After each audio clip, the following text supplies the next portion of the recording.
యోగా చేస్తుంటారు చాలా మంది. అర్థమైందా? వ్యాయామశాల, జిమ్ అంటారు మీ భాషలో, ఇంగ్లీష్లో.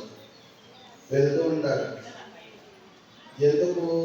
శరీర దృఢత్వానికి వెళ్తూ ఉంటారు. అదేవిధంగా పూజ చేసుకునేది ఎందుకు అంటే కనుక మనసుకి వ్యాయామం కలుగుతుంది.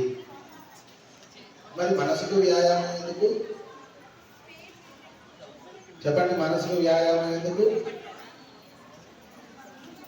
ఎందుకు ఉండాలి మనసుకు వ్యాయామం అంటే నిగ్రహ శక్తి. దీనికి గట్టిగా చెప్పాలి అందరూ. ఏం శక్తి కావాలి? నిగ్రహ శక్తి కావాలి.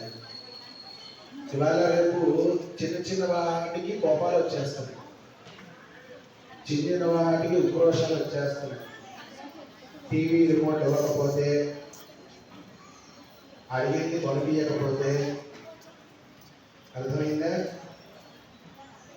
అడిగిన చోటికి తీసుకెళ్ళకపోతే, తల్లిదండ్రులను దూషించడం, అన్నని తమ్ముడిని అక్కని చెల్లిని దూషించడం, ఇలాగా ఎన్నో రకాలుగా మన ఇంట్లో జరుగుతూ ఉంటాయి. తీసిన వారికే కోపాలు వస్తున్నాయి, ఉక్రోషాలు వస్తున్నాయి. ప్రేమగా మాట్లాడే రోజులు పోయాయి. ఇవాళ రేపు ఏంటంటే ఒక కుటుంబం ఉంది అంటే